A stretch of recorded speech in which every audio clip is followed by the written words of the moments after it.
number 1 and second number 2 and second number 4 and 5. And hello, everyone. Today we have a block chat which has mostly updates. So usually on our block chats, we have a subject for each block chat. And today, unfortunately or fortunately, we've gathered so many updates over the past few days because things are happening very fast. And fundamental things are happening very fast that we haven't been able to update our community and everyone else who listens to us and who's interested in real estate tokenization generally, off and with. So now is the time.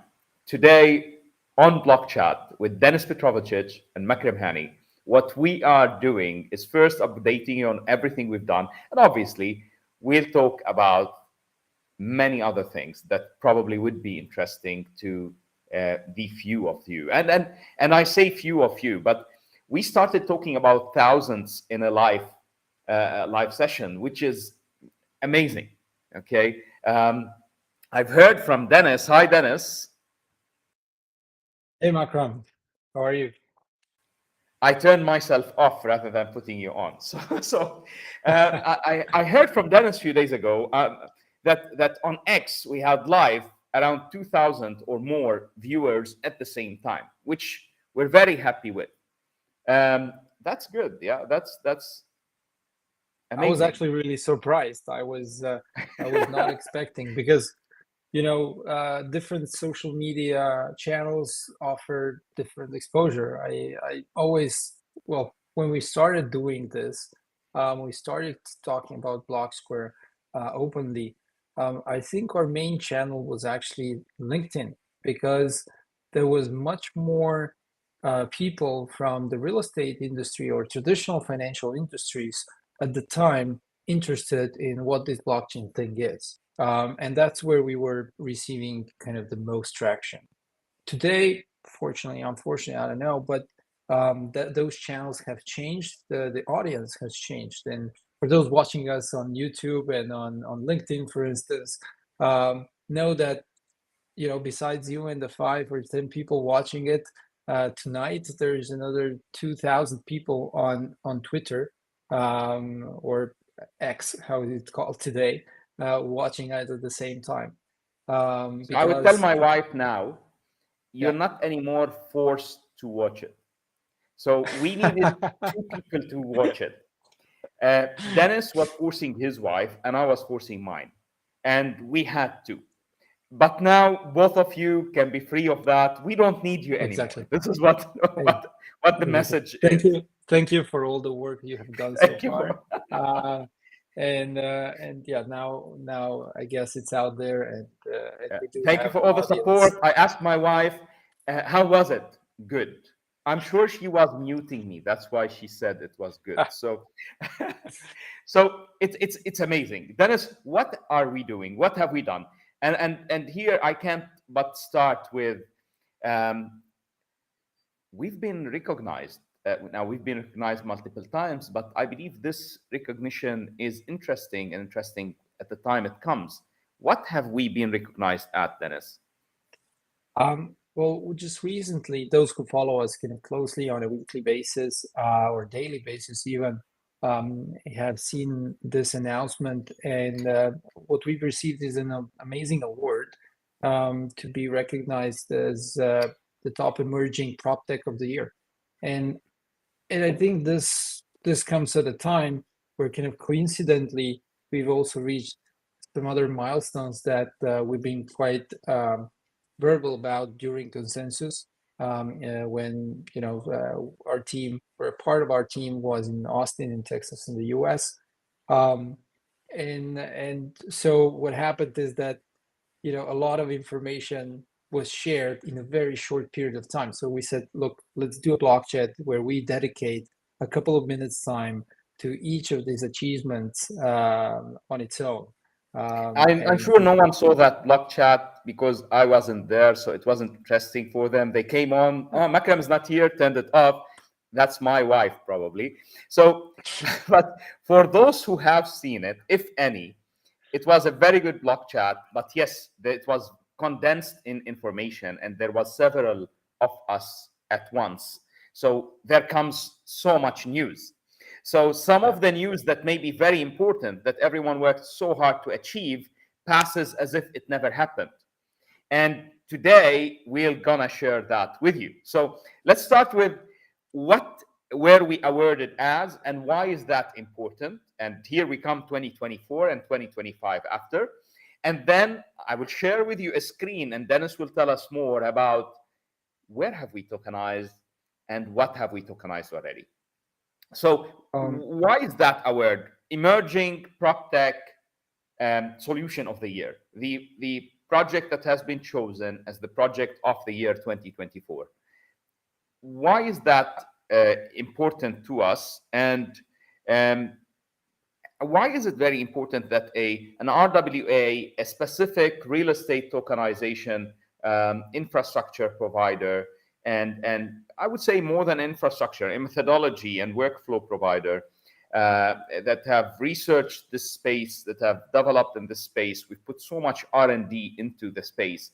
Why is it important that with so much noise around from all other types of prop tech, fintech, and other kinds of tech platforms today, and obviously we are not the most hyped, but we still secured emerging prop tech solution of the year?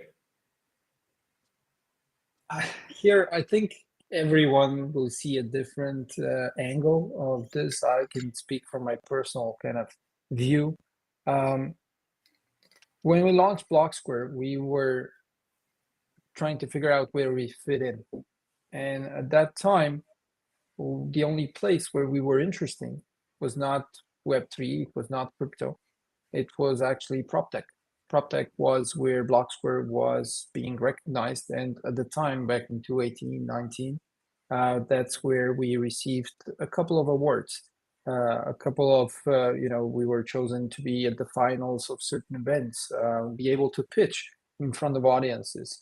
And I think at the time we were pitching, we were really putting a lot of effort in it.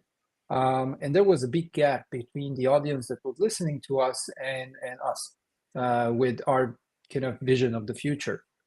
And those pitches, I think, opened up for some people a glimpse into the future that we believe in, even though the understanding was not there yet, I believe. And that's based on the conversations that I had at the time. Now, this award this year comes at a time where essentially what we're doing is way, way more relevant to Web3 than to the Web2 communities. And the award comes from a Web2 community, which means that they're extending their eyes beyond the traditional kind of tech environment into a new infrastructure that's not so new anymore, but it's been there from, for some time, and projects have been developing on it, just like Blocksquare, and it's a recognition where we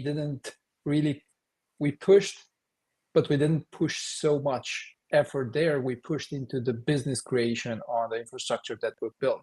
That's where we are focusing most of our energies on, in bringing this tech to the real world, to people, to real estate owners, and the communities around them. So the achievement, I believe, was a success also because of the business development efforts that our team put together, not only on the pitching, or much less on the pitching, which is a lot of times a beauty contest, that here it was not. It was just pure, I believe, merit on the work done by our team and our community.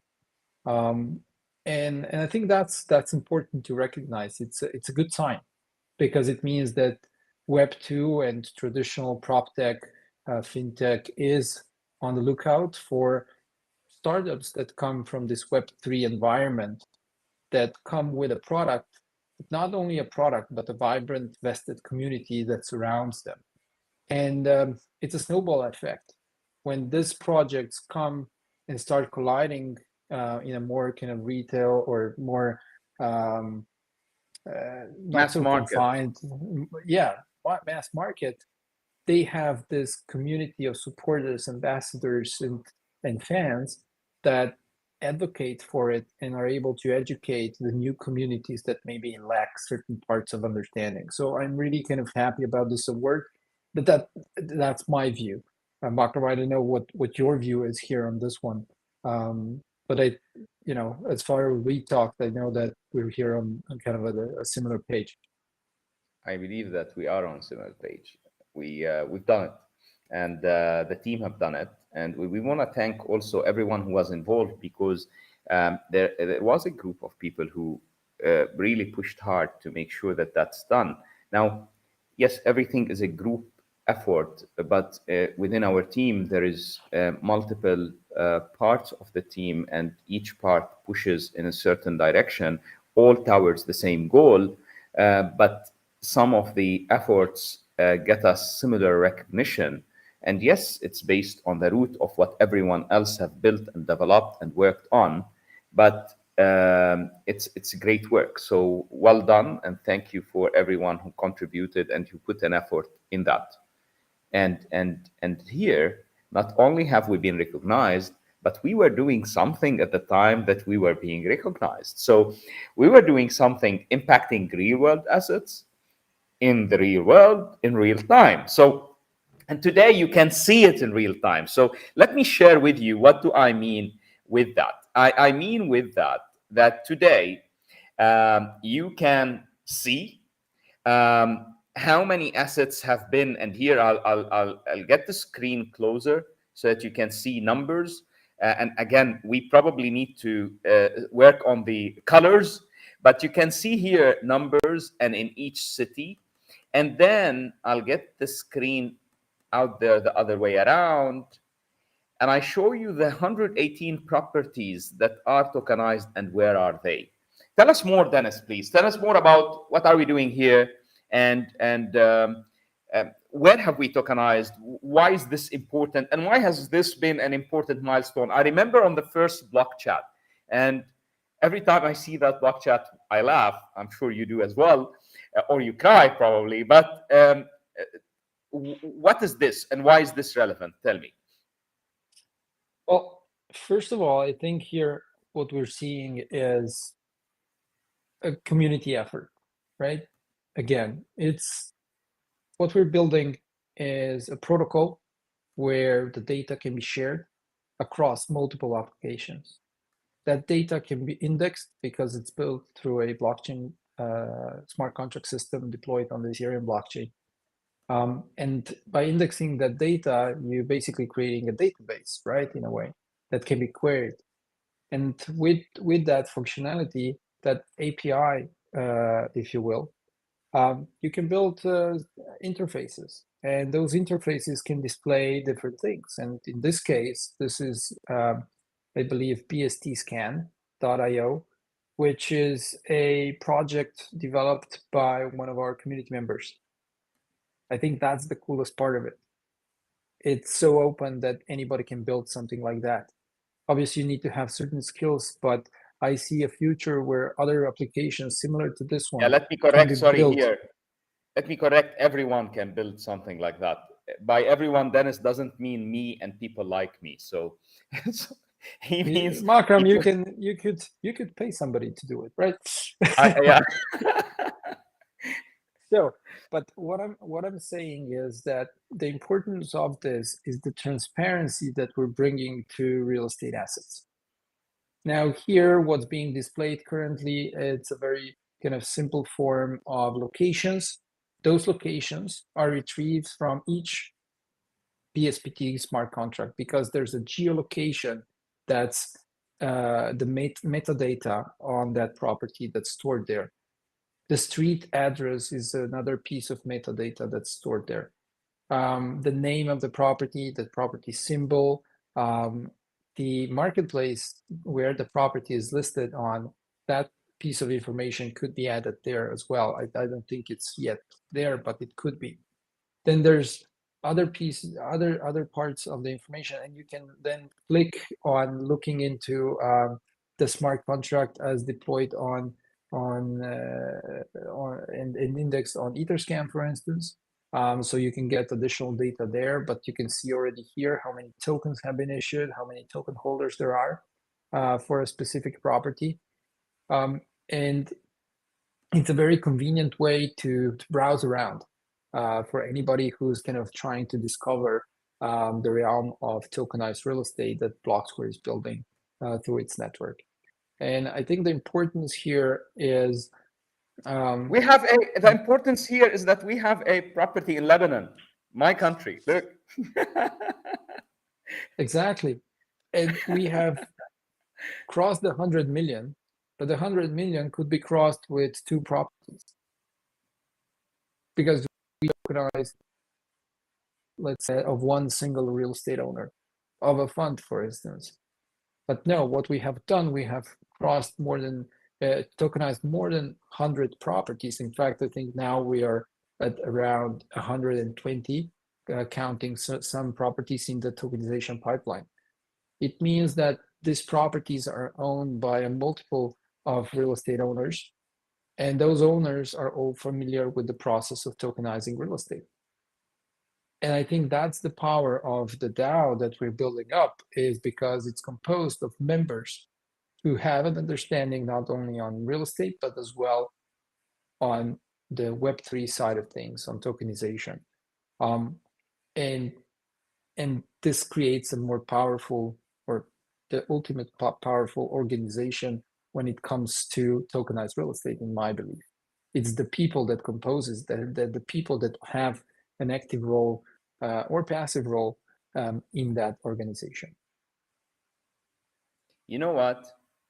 First, everyone who's from a neighboring village of mine should be very proud of himself, because that neighboring village has reference on blockchain now. That neighboring village is called the Maasir. I believe it's beside it is Khreibi. Khreibi is, I'm from a village called Badaran. There's a story here which I will tell you very fast. A few years ago, I visited Moldova with a very good friend of mine who used to work with me. And it was I was his nanash, similar to his godfather in his wedding. And oh, you don't have to put me on spotlight, so saying.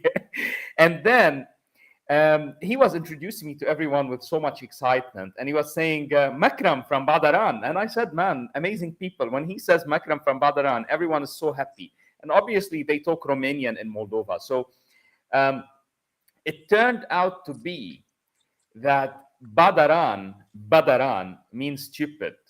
So everyone was very happy when he's telling them that Makram, Badaran, and I was very happy that he's mentioning my village where I'm from.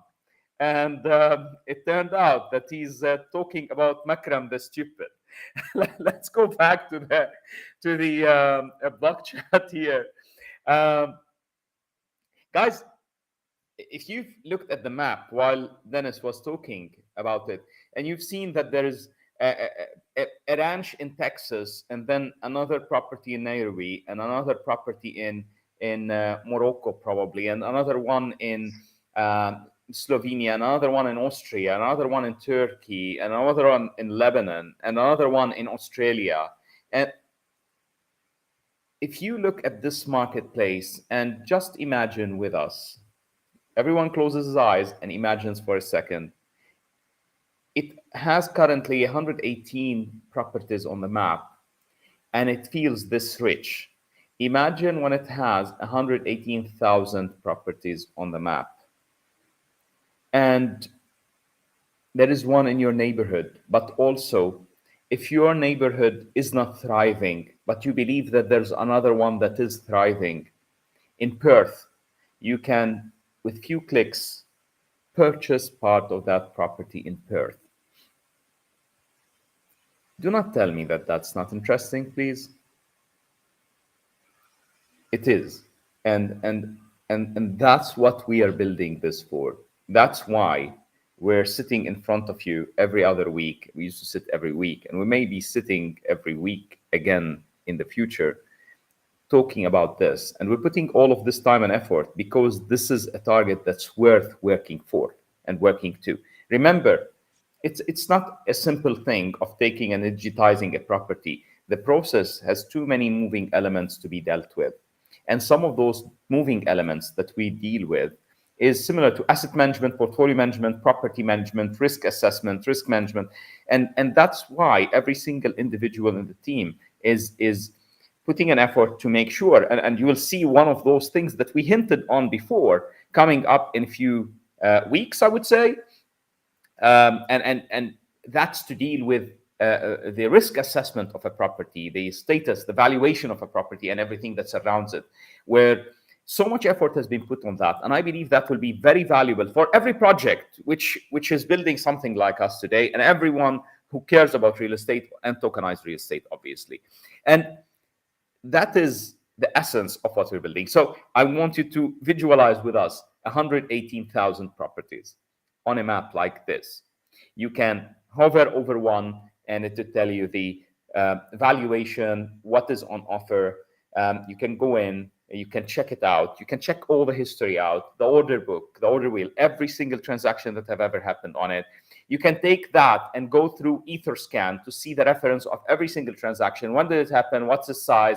At what price? All live, immutable, and none artificially done by people. It's all automated in that way. Standards of property management are set and are applied so that an asset management and portfolio management, so that you end up with the right understanding of what are you getting yourself into. Isn't that interesting? It is. It probably is. And Dennis here is something also very, very interesting and important, which I believe the team has been working on and putting parts of together, and making sense of property to people who don't usually invest in property. And that's an amazing thing. So, many people, when they think about tokenization, say the following. Yeah, but people who are into crypto are not interested in a 4 and 5 and 6 and 7 and 8% return. Although property can be lucrative and offer slightly more or much more, doesn't matter. We're not here advocating for anyone to get rich fast scheme or anything like that. But that is an answer that you get. And probably once you think about property tokenization, you think about that as well. We found a way. We found a way to talk to everyone who is Web3 crypto native in the thinking. So where property returns can be boosted and make sense to people who think that way. Now, we want to talk about Launchpad, and we don't want to take much of your time. We're already very short on time. But Dennis, can you tell us more about how and why are returns boosted? And then we talk about Launchpad, if you don't mind, and we take it forward from there. So the boosting part is basically what people can do is they can buy these tokenized properties on various market bases, and there's a boosting service or a boosting pool available on Ocean Point where they can stake the BSPT tokens of individual properties, right? And basically that's a way where the owner of the token says, look, I'm not interested in the 7% return, annual return that this property is yielding. I've invested $1,000 worth into this token, but if you would give me, I don't know, if it would yield 30%, maybe 50%, maybe even more in a crypto token, I would be interested in buying into it because I can buy real estate and earn crypto. And we saw that this is a trigger for many people as a narrative, as a thing that they are seeking as a product. And that's what Ocean Point enables. It enables this momentum to happen. It's not going to be like that forever. It's going to be like that for a period of time. And we see that in the future, in 2028, 2030, and so forth, obviously the returns are going to stabilize to what real estate assets return. But until the supply of BST is being distributed at the rate of 500,000 BST per month, these kind of returns are possible and are here to generate wealth beyond the expected to the first pioneers investing and building up portfolios of tokenized real estate. So what happens with the returns of the real estate asset? That's a question that many ask. Well, those returns get accumulated in our DAO and are then executed by the DAO's governance board to buy back BST and burn it. And those actions can give a certain new feature, deflationary feature to BST as a limited supply asset. That's basically, it's a very simple mechanism, but it's very powerful because it can attract the current target audience for tokenized real estate, which is in DeFi, it is in Web3, and it's not so much on the traditional kind of part, the mainstream, if you will, of internet users. But becoming. Yeah. Becoming. And here But becoming. we've done something to make entrepreneurs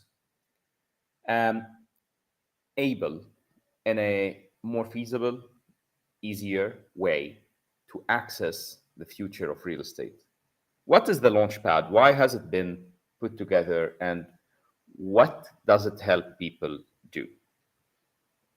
So Blocksquare is an infrastructure provider that can enable any entrepreneur or any real estate company or any company, if you will, to launch a new marketplace, an online shop, and tap into our infrastructure in a couple of weeks.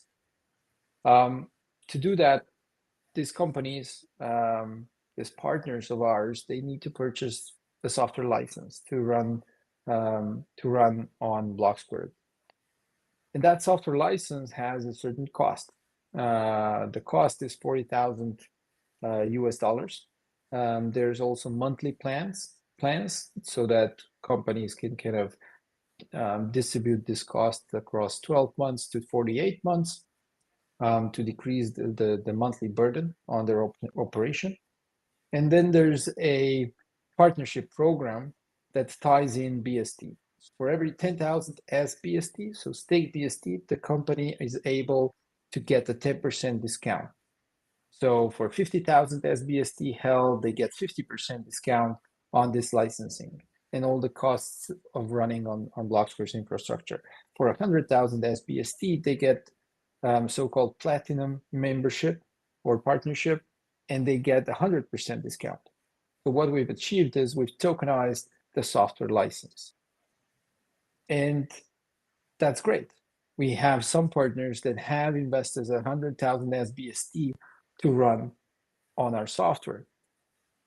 But that price today, if you look at the investment that you are required to make, is becoming quite big. And as BST grows in its value and its network, it's going to become scarcer and scarcer. And it's going to be harder and harder to acquire that full license. So the Launchpad is there to give the ability to these companies to kind of gather the required amount of SBST from our community. And our community is there basically to vote on the project that they would like to see using our infrastructure.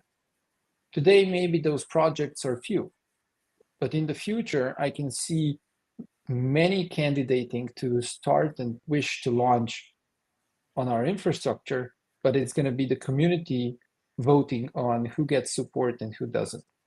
And the Launchpad has been built for exactly that purpose, to basically give governance over ecosystem growth to our community. Let me translate this to action. Today, you want to launch a marketplace. It's a new business, yeah? Usually when you want to launch a new business, you need the capital required, and you have the CAPEX and the OPEX. the capex usually includes the shop front, includes the technology, includes the maybe the launch plan, includes the starting material, the branding, and that are related. Very good. And then you have operating expenditure, which again may be plenty and many. Today, if you are a startup and you're getting into any business, two things you need. You need the money, but you also need a community. You need support from people who would like to, who like your project. Even if you open a restaurant today, you would need at least 20 neighbors to be repeat customers, isn't it? And that's very important to the base of your business. Now, what we've done at Blocksquare is first we made technology attainable. So rather than you investing few millions, it's much less. Now, that's one thing. But then we said, how about if we can do something that allows the community to support your project? Now, if the community is supporting your project and somebody is taking 1,000 BST against your project, not only will you be supported by that, where you're getting a discount on the license partially or fully. In other words, you can, that money that you would have set aside for technology, which you should have if you're opening a business, can go into other avenues that can boost your business even further. But also you have that person who's a voice for you. If somebody's invested in a business or backing a business, they would be probably sharing your social media posts and then liking it and talking to their friends about it. And that's a community that is activated for the right project. Again, this community is not going to just support projects, any project. No. You need to be the right project. You need to be ready and you need to have a plan. And again, I'm asked many times, we don't have, we want the technology to run. Yeah. Do you have the marketing? Do you have the plan? Do you have the funding? Do you have? Regardless of at what level, can you run a business without a plan? You shouldn't be able to create a hand shelter without a plan. You can't run a business without a plan. You can't run a tech business without a plan. You can't tackle one of the most interesting asset classes in the world, one of the biggest asset classes in the world, without a plan. You can sell millions of dollars of anything without a plan. You shouldn't be able to, at least. Now, sometimes some people may do it. I hear that voice out there. But regardless, you need a plan. If you need a plan and you have part of the plan is a tech, part of it is building a community, part of it is marketing, part of it is customer acquisition on both ends. All of those are part of your plan. And those are part of your CAPEX and OPEX. Now, part of the CAPEX, if you have the support and people staking their BST for you or for your project, you have that diminished or eliminated. Cool. But also, building community is very important for your plan. And you may have this effort reduced because you've done the first effort right. You convince the community that you're the right project to back. They back you, support you with their money, although they're not risking their money with you. They're not risking their BST with you. And that's another thing that's very interesting. And you are not getting shareholders or a VC that requires your profits. Not really. It's totally not that. They're supporting you, supporting the ecosystem as well. That's why they're jumping on, as well as you're getting a community that's supporting you. So not only are you saving CAPEX and OPEX, you're going a step further. You're getting a head run, and you're getting this in a logically easier way than you would have got it initially.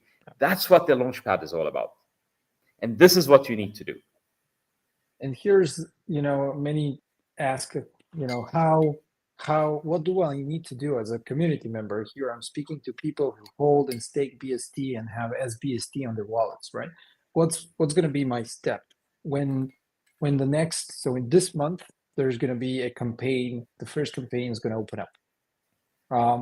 You're going to get all the information on the project that's launching with us. I can give a hint. It's a European-based project. It's not from Slovenia. And so, yeah, Western Europe, let's say.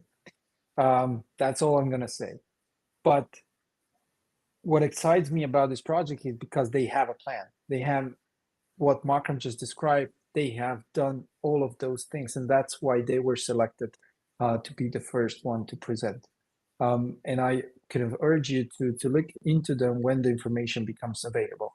By the way, to make the information on projects available in a transparent and kind of open discussion way, what we have done is we've launched a forum.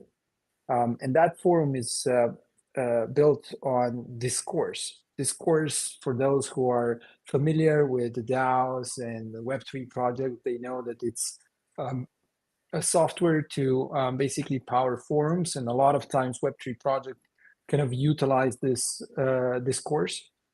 So here you have the QR code, scan it, join it. There's nobody there yet. So I believe initially we're just going to have a handful of people from our community doing it, joining there, creating an account. But the most important is this is your chance to create a reputation within the community. Why? Because in the future, you're going to see projects for marketplace pools candidating there, pitching to you, to the community of SBSD holders. And with your pledge, you're basically voting. You're actively voting for each marketplace operator. And if they don't perform as you expect, you can then remove the pledge you are giving to that marketplace and maybe transfer it to another marketplace operator instead. So it is the power of decentralized governance right there now being presented in a bit different way, I would say, than you usually see with decentralized organizations, how they do the first steps into decentralized governance. Now, So while Dennis is speaking now, I scanned the yes. code for people like me, yeah, who've not done Discourse before. Scanned the code, went in, created an account, a new account, and now I'm there. So Okay. it's this easy. So while now Dennis is telling you the rest, you can do the same. This is the QR code in front of you. Join us. Please, Dennis, go ahead. So what can you expect? The SBSD, what do you do? How do you engage with the Launchpad? So on OceanPoint, on the D app, so app.oceanpoint.fi, there you're gonna have, or you already have, a new row under governance pools, which is called marketplace pools. And a button will highlight as soon as the first pool becomes available. And you will be able to navigate to the next page. And on that page, you will have initially just one pool available. Obviously, then in time, there's going to be more and more being added. We are looking currently to make one campaign per month. That's our current kind of pipeline. If required, we can obviously increase. And you will be able to pledge SBSD, lock it in for staking in that marketplace pool. Each pool will have a different setup. And the setup is, well, obviously when the launch campaign starts and when it ends. All the pools have the same thing. They are there to reach a total of 100,000 SBSD being locked in. The difference is that some pools will have a larger collateral than others. What is the collateral? Each project makes a promise to the governance board and to the community to reach certain KPIs within a certain time frame. For instance, for this first pool, I can share with you now that the time frame agreed upon is 12 months from the success of the marketplace pool campaign. Which means that in 12 months, the KPIs that they have put forth need to be achieved. It means that you as a community member, you will be pledging the SBSD for a minimum of 6 months. that means that your commitment is at 6 months or more. The reward for you to pledge, to be one of the first to pledge, is that nobody can remove you from the pool afterwards if you don't decide to do so. You can leave it there for years. If the marketplace thrives, what will happen is that your initial bet on this marketplace will be rewarded with APY. And the APY is impacted by initially the amount that the project collateralizes. So the more collateral they put in, the less space for the community, but also the higher the APY. And on the other side, the longer the shorter the delivery time for the KPIs, the higher the APY. So there's this combination of those two. In time, we're going to add other elements like value tokenized, offerings organized, revenues distributed, trading volume on secondary markets, etc., etc. So we can add all that data that is indexed from on-chain activity. We can tie it into the APY model for marketplace pools, for the Launchpad. So it means that projects that today will launch on the Launchpad and will be successful might be really proved to be really good investments for certain members of our community. And the good part is that the campaign is built in a way that promotes democratization, so distribution of pledges.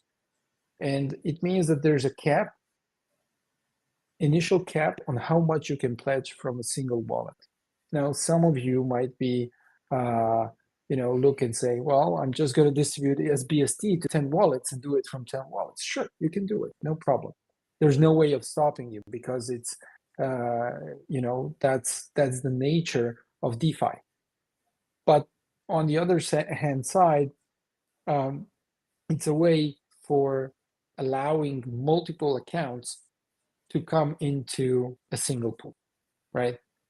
And I believe the goal is to bring diversity to this Launchpad. And in time, we're going to see hopefully hundreds of marketplace pools from projects all around the world. Guys, you are becoming part of something at the right moment. I said it before. Recently, I've been asked by someone who just joined into tokenization, am I late? And I said, unfortunately for us, fortunately for you, you're not. You're just on time. We were a few years early. If you come in 2-3 years, you'll probably be 2-3 years late. It doesn't mean that there's no space for you, but you're slightly late. But today, you're just on time. So be on time. Dennis, do you have any further message for our community? It's been a longer block chat than usual.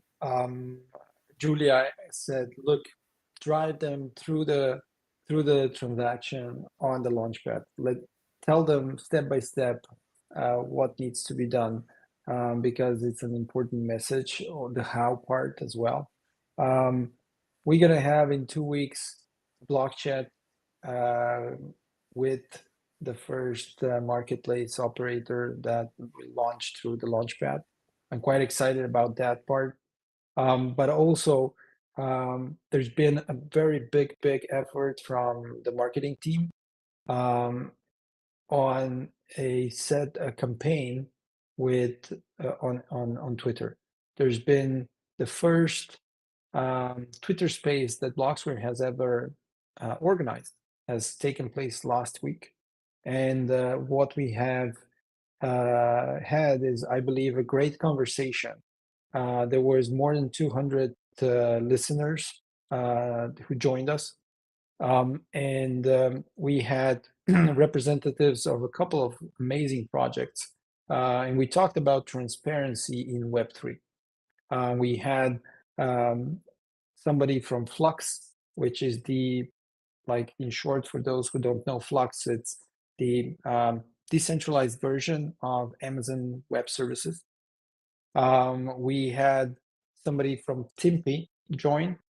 And for those who don't know what Timpi is, it's a decentralized or decentrally governed web indexing service, basically a Google, but decentralized Google. So check them out and see why data sets require decentralization to be serving the people using it instead of the corporations and the clients that are paying them. And last but not least, we had somebody from Oasis, which is an EVM layer one that is focusing on bringing transparency, but in a private manner. So allowing privacy in decentralized networks. So and I joined that conversation as well, and I think it was a splendid this 1 hour long discussion, and I believe the next one that we're organizing is going to be titled Transparency in RWA, and we're going to have people from the industry joining us in that discussion. I'm quite excited about it. Not sure if it's going to be go live the next week or the week that follows, but definitely stay tuned.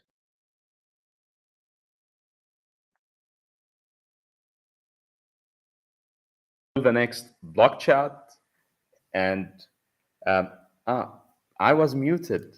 Cool. Yes. So thank you all for your energy and for being with us today again. Until the next block chat or next event, it can be one of the several that we are doing. I'm sure we'll keep you busy, and we'll keep busy as well. Have a good day. Discourse, don't forget that. Join the future today. Have a good day. Bye-bye. All right. Thank you. Bye.